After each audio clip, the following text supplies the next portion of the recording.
Good morning. It is 10:46 a.m. on Sunday, March 21st, 2021. I'm Christiana Ellis, and I just got up. This is 5 more minutes. So definitely slept in again. Uh, Lingering response from the vaccine.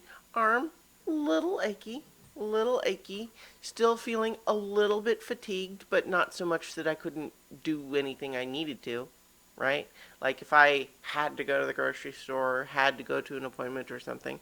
That said, glad that I got my vaccination on a Friday, so it's just simpler to, I didn't have as much to do in the mornings after. Flipped my hair and the focus on my camera goes all wonky.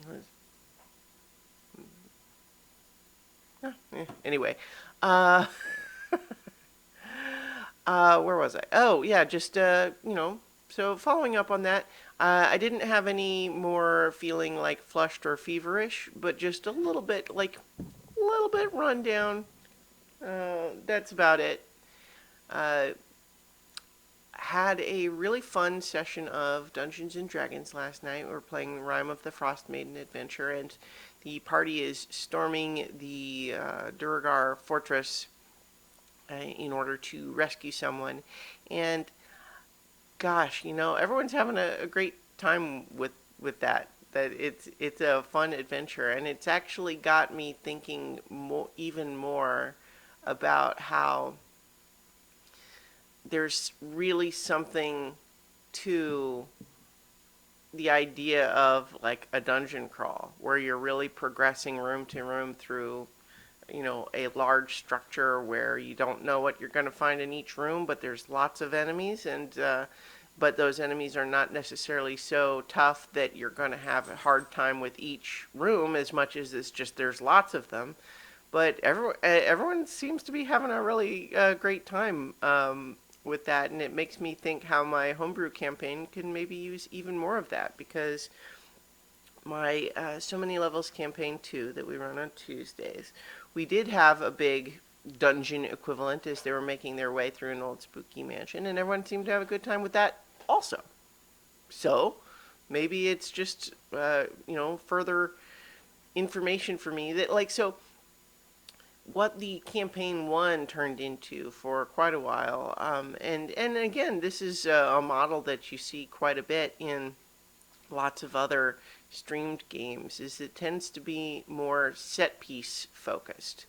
Rather than saying you have this big sprawling map with all these different rooms and the party is making their way room to room clearing a dungeon, it tends to be more like you're in the exploration phase where you're just walking around doing things. There's not combat.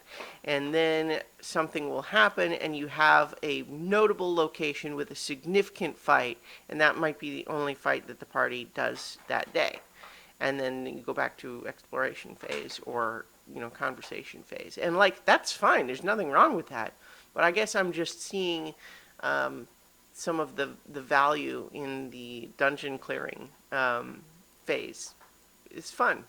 And I can say that too, that one of the games that I'm a player in is also kind of in that phase right now, and I'm enjoying that too. So I feel like maybe that's something I want to reprioritize on a little bit in my homebrew campaign.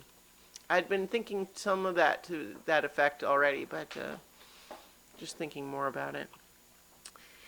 In other news, the weather was really nice yesterday, so I took Rocket on a nice long walk, even though I was feeling a little tired, but he seemed to sort of head in that direction, and so I was like, oh, sure, why not? And that was fun. I accidentally won Hollow Knight, which I say accidentally because what happened there is that there are a couple of different endings in Hollow Knight. And I had achieved all of the things that I needed in order to get the best ending, but that requires a harder version of this final boss fight. And so I had accidentally taken too long to do the step that progresses it to the harder version, and it basically treated me like I ran out of time. So my thinking was, okay, well, I'll just let the boss kill me so I can try again. but I had a charm on that makes me give damage every time I take damage, and that was apparently enough to kill the boss in the easier version. And so I got to see the medium ending. Now, since then, I've been trying over and over to beat the harder version, and I'm failing, and my enthusiasm is fading. And so, I don't know, I'm taking a break from it a little bit, but if I take too long a break, I will lose my skills, and yeah, so I love that game so much, and yet I would love it even more if it were like 20% easier. In the meantime, I'm taking a break from it by I picked up on sale Danganronpa 3, which I'm excited about because I really loved the first two. It's a weird game that's combination like visual novel where you have lots of conversations with like sort of 2D cutouts of characters, and the whole situation is that you are a bunch of like elite high school students who each have a special talent of something, but you've all been locked into a high school by this crazy robot teddy bear who is forcing you to play what's called a killing game. And the idea is that one of the people there has to try to kill someone and get away with it. So every time a body is discovered, they'll hold a class trial to try to figure out who did it. And if everybody is correct and correctly identify who the murderer was, that person gets executed. And then you continue until someone tries to kill again. But if the person gets away with it, is if they're successfully able to pin the crime on somebody else, then they get to leave scot-free and everyone else dies, which is, it's a kind of a neat setup.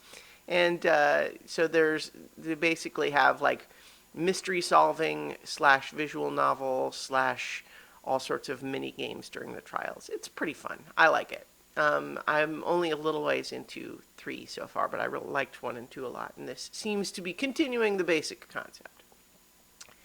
Well, I guess I'll leave it there for now, and I'll talk to you all tomorrow for 5 more minutes.